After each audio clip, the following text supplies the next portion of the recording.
जैसा हमने कहा है operation Sindoor is on going, यानी कि अभी ये जारी है, अभी हमने सिर्फ थोड़ी देर के लिए थामा है।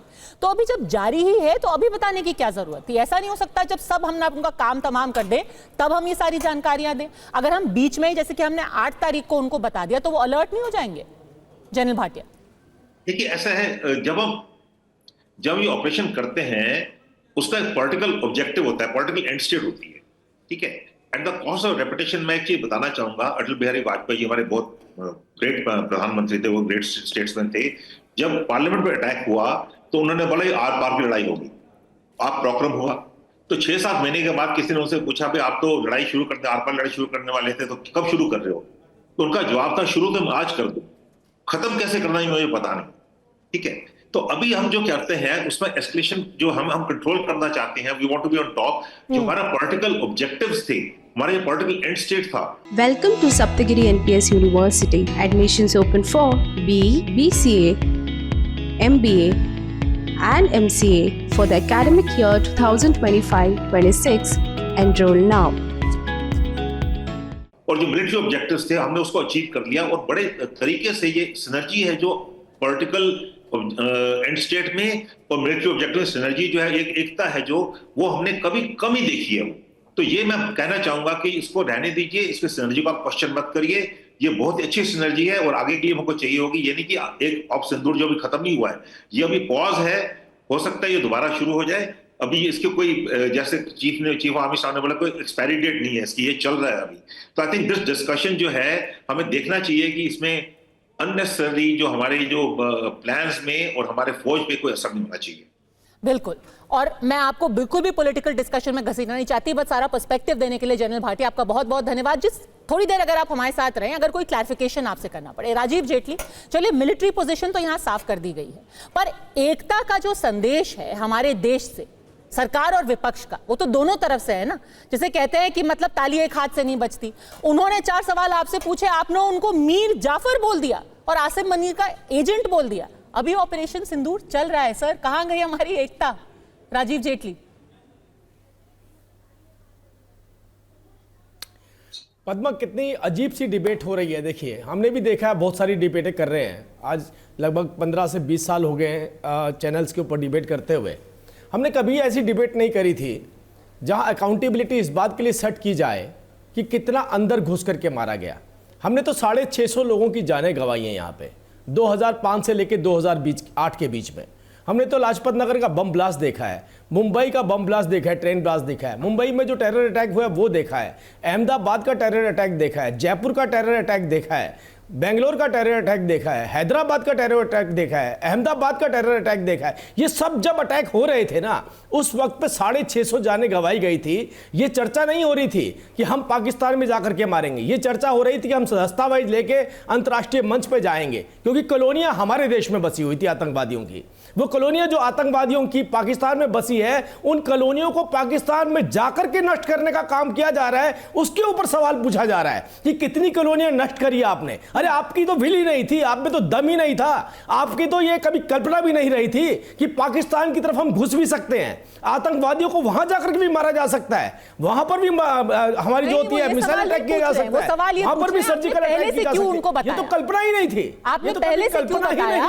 और आप उनको गद्दार बोलेंगे, आप उनको पाकिस्तान नहीं, यही अरे नहीं, पाकिस्तान परस्त तो हम पहले से बोलते आ रहे हैं। हमारे से जो तस्वीर बनी है, मुझे लगता है इसमें कुछ कमी रह गई है, क्योंकि स्टिल तस्वीर के अंदर आत्मा नहीं दिखाई जा सकती है कि कैसे आपकी आत्मा उनके जनरल में बसती है। अगर ऐसा कुछ दिखाया जा सकता है तो हम वो भी करते हैं। अगर आर्टिफिशियल इंटेलिजेंस से ऐसी कोई फोटो या तस्वीर बन सके जिसमें इनकी आत्मा उसमें दिखाई जा सके तो हम वो भी करेंगे। मुद्दा यहां पर यह है कि जब देश को बड़ी चुनौतियों से लड़ना पड़ रहा था, उस वक्त में सरकार क्या कर रही थी? आज वो सरकार, अच्छी बात है, ये हमसे पूछ रही है कि पाकिस्तान की कौन कौन सी जगह पे आपने अटैक किया, कितने आतंकवादी मरे पाकिस्तान में जाकर के। आप सोचिए, पाकिस्तान में जाकर के मारे। ये कल्पना कभी करी थी यूपीए गवर्नमेंट के अंदर? कभी सोचा था आपने कि पाकिस्तान के अंदर भी घुसा जा सकता है? कभी सोचा था वहां पर मिसाइल अटैक करेंगे? मुद्दा यह है कि आज आप पूरी तरह से जब विफल रहे, आज हमसे कह रहे हैं आपकी सफलता की कुंजी हमारे सामने रखिए।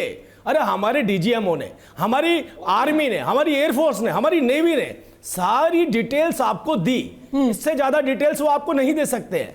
और मैं तो एक मैगजीन में स्टोरी पढ़ रहा था जिसके अंदर ये लिखा था कि इंडियन आर्मी और एयरफोर्स ने इतनी इंटेलिजेंट वर्किंग करी कि कुछ ऐसा उड़ाया जिसको उन्होंने एयरक्राफ्ट समझा और उन्होंने उसके ऊपर स्ट्राइक करने की कोशिश करी। खैर, ये डिटेल्स सार्वजनिक करने वाली बातें नहीं थी, लेकिन बार बार अगर हमें एम्फेसाइज किया जा रहा है कि आप बताइए कौन सी टेक्नोलॉजी, कब आया उनका मिसाइल, कैसे टकराए, आपके बेस कौन से हैं, कौन सी टेक्नोलॉजी आप यूज कर रहे हैं, कौन से एयरक्राफ्ट यूज कर रहे हैं, कैसे यूज कर, अगर ये सब डिटेल मांग रहे हैं तो यही डिटेल तो पाकिस्तान मांग रहा है, वो भी यही बात कर रहा है जो आप ये बात कर रहे हैं। तो मैं इसीलिए कह रहा था AI बेस्ड अगर कोई ऐसी वीडियो बन पाए तो उसमें राहुल गांधी जी की आत्मा को उसमें डालना पड़ेगा, सबसे बेहतर तस्वीर वो हो सकती है। मैं तो अमित मालवीय जैसे कहूंगा एक और तस्वीर बनाए, इस तस्वीर के अंदर इस तरह की डिटेल दे। मैं आपसे पूछना चाहता हूं, कांग्रेस के प्रवक्ता मुझे बताएं कि 650 लोगों ने अपनी जान गंवाई, क्या काम किया आपने बताइए? कितना आपने सर्जिकल स्ट्राइक करे, कितने आपने अटैक करे? नहीं, अरे अभी आप तो अभी आप पास में नहीं जाते, अभी की बात बताइए। और सबूत सारे आपके सामने रखे गए हैं। जो आपने सवाल पूछे हैं अतुल जी, वो तो कल standing committee on external affairs जो शशि थरूर की अध्यक्षता में थी, जिसमें आपके दीपिंदर हुड्डा भी शामिल है, जितना मेरा ख्याल है उसमें राजीव शुक्ला जी भी शामिल है, उनके सामने जो विदेश सचिव है मिश्री साहब, उन्होंने बकायदा पूरा अपना डिटेल दिया। उनसे सवाल पूछा गया कि क्या सच में पहले से इंफॉर्मेशन दी गई थी पाकिस्तान को, और उन्होंने कहा है कि आउट ऑफ कॉन्टेक्स्ट लिया जा रहा है पूरे बयान को। 2 बार क्लैरिफिकेशन आ चुका है विदेश मंत्रालय से, विदेश सचिव से, विक्रम मिश्री से। सुनिए, और मैं अपेक्षा करता हूं जिस शांति से आपने राजीव जेटली जी को सुना उसी शांति से आप मुझे भी सुनेंगे। पहली बात तो राजीव जेटली जी बॉम्बे में आए हुए अति आतंकवादी वापस नहीं गए, वहीं मार दिए गए और वहीं फांसी पे लटका के गाड़ भी दिए गए। तुम्हारे जैसे नहीं किया गया। फिर मैं भी 2001 का संसद का हमला बता सकता हूँ, अक्षरधाम का हमला बता सकता हूँ, और आपने 1989 में और 1999 में खुद जाके जो आतंकवादियों को छोड़ने का काम किया वो हमने नहीं किया, तो किसका आत्मा कैसे बचता है ना। ये देखो बिन बुलाए बिरयानी खाने जाते हैं ना, इसकी तस्वीर है। ये है देश के गृह मंत्री अमित शाह ISI को क्लीन चिट दे रहे। बहुत अच्छा इन्वेस्टिगेशन पठानकोट में किया था, ये पहली बार हुआ है 70 साल में। इसका आत्मा कहां बैठता है? ये तुम्हारा निर्मल सिंह, बीच में नहीं बोलता हूं, निर्मल सिंह डिप्टी सीएम, मैं बीच में बोला नहीं था। राजीव जेटली कहा था कॉलोनिया यहीं थी, वहां जाने की जरूरत नहीं थी। ये तुम्हारा डिप्टी सीएम। सॉरी, मैं रोकता नहीं, मैं बीच में बोलता नहीं हूँ, छोटी सी बात बीच में डाल रहा हूँ, आप कंटिन्यू करना। मेरा वक्त भी आप ले लेना, मेरा टाइम भी आप ले लेना। मैं छोटी सी बात डाल रहा हूँ। अरे वहां जाने की जरूरत ही क्या थी जब कॉलोनिया यहाँ पे थी आतंकवादियों की? मैं तो ये बोल रहा हूँ आपसे। चलिए बात पूरी कीजिए। सकता था, मैं बीच में बोल सकता था। मैंने पूरा शांति से आपका सुना और आपका नैरेटिव आपको बताया। मैं उस पार्टी से बिलोंग करता हूं, मैं उस पार्टी का कार्य करता हूं जिन्होंने स्वाधीनता संग्राम दिया, बीजेपी के साथ, अंग्रेजों के साथ मुखबरी नहीं की और आजाद हिंद सेना के खिलाफ हमने भर्तियां भी नहीं करा पड़ता। सर, अभी ऑपरेशन सिंदूर की बात टुकड़े किए। हमारे लाल बहादुर शास्त्री पूरे लाहौर तक घुस गए थे, हमने वो करके दिखाया जो तुम्हारे करने की हिम्मत नहीं। अगर 3 दिन मिलिट्री को और दे देते तो मैं बताता हूं आपको, आज जड़ से उखाड़ के फेंक देते थे पूरा आतंकवाद को, क्योंकि आतंकवाद और पाकिस्तान की मिलिट्री एक है। ये हमने डिस्कशन किया है, क्योंकि मिलिट्री की सारी लोग उनके चीफ ऑफ आर्मी स्टाफ जो है, जिनको मारा हमने, उनके मैयत में खड़े थे, उनके नमाज पढ़ रहे थे उनके लिए, फिर भी आपने उनको छोड़ दिया। दूसरी बात, वो कौन डिक्लेयर करता है? वो डिक्लेयर करता है ट्रम्प। सोवरेनिटी का सवाल है हमारा। सर, अभी इसकी बात करते हैं जो आप विदेश मंत्री के, क्योंकि सर एक बार में एक ही चीज हम एड्रेस कर सकते हैं ना। आपने बोला एक सेकंड, बीजेपी का प्रवक्ता सारा एड्रेस कर सकता है, नहीं, उनको भी रोका मैंने बीच में, और आपने शुरुआत में आराम से 5 से 10 मिनट लिए हैं। मेरा सवाल आपसे ये है सर, आपने जो विदेश मंत्री के बारे में बोला है वो एक प्रोसेस है। बात किसने की? DGMO ने की। DGMO ने की। I am also student of political science. I know what is the protocol. मुझे no first nuclear policy, nuclear button, मुझे मालूम है। DGMO को जो परमिशन दी जाती है वो मंत्रालय से दी जाती है, प्राइम मिनिस्टर से दी जाती है।